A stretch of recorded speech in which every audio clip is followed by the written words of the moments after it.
HELIOS Tarot Forecast for the month of July, year 2017. I'm B.R. Newman, and this will actually be drawn specifically for your astrological zodiac sign, so pay close attention. And also check out Botticelli's Starry Teller Forecasts through the link below.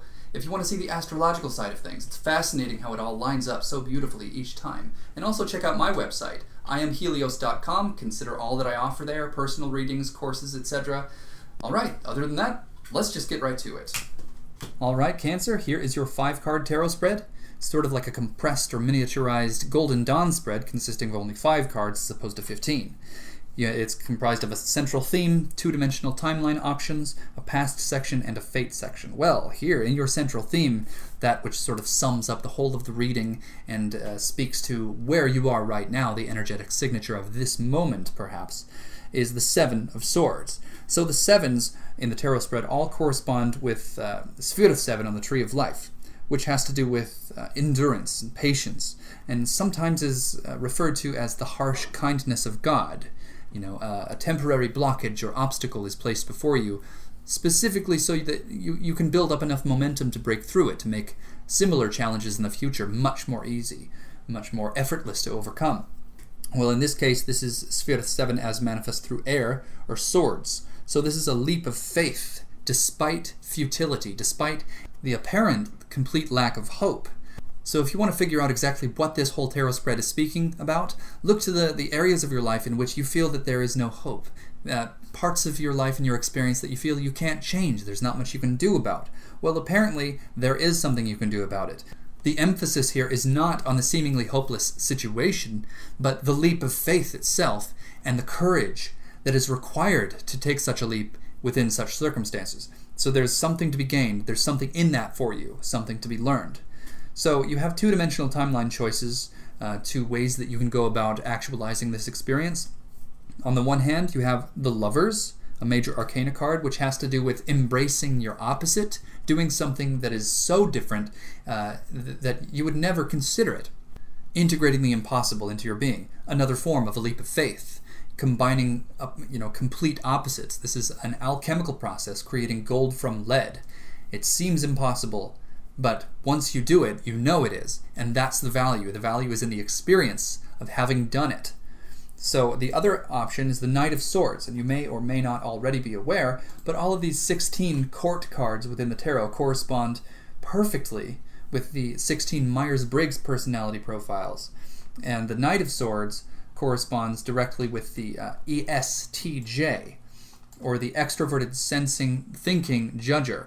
Now this is somebody, or this is a method or a personality, or maybe a strategy, in which case the priorities are order and structure, opinions, results-driven, somebody who is a producer, somebody traditional, somebody very hard-charging and forceful, and also quite productive, somebody who can be a bit scary at times, but somebody who does not the popular thing, but the necessary thing.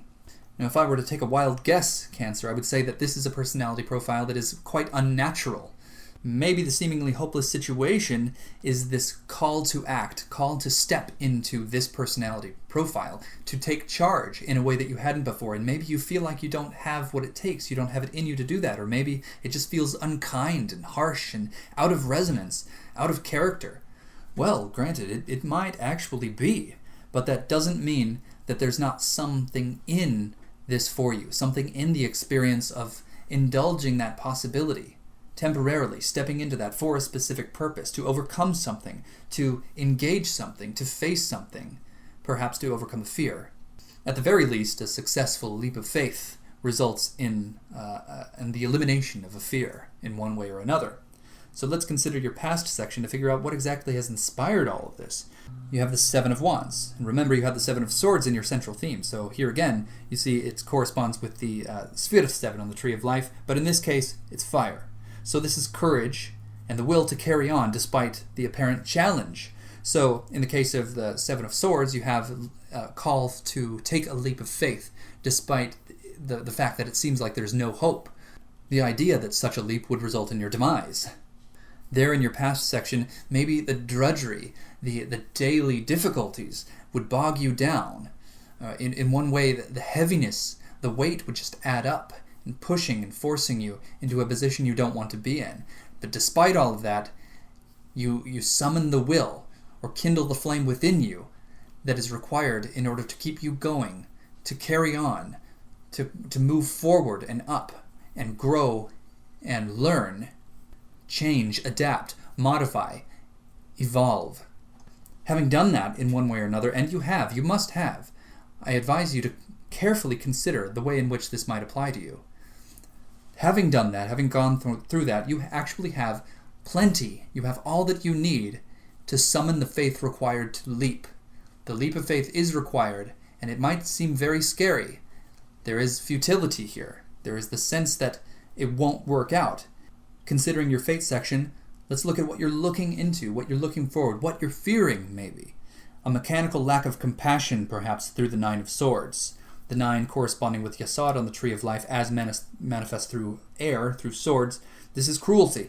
This is a complete lack of consideration for your needs, your wants, and your desires, and your sensitivity. Your deep wellspring of feeling is not taken into consideration. This is what is gazing back into your present moment from the future. You are fearing this, maybe. But considering this spread, I have to ask you why. If you have come so far and have gone through so much, and have retained such power even in the face of such seemingly oppressive opposition. Looking back into your past and considering carefully the ways in which you have been refined by losses, and how you have been strengthened by defeat, why then would you be fearful now? So that brings us to a close. Thank you so much for listening and watching. Don't forget to check out my website, IamHelios.com, and consider all that I offer there if you would like to take this so much deeper than we have here. Thank you.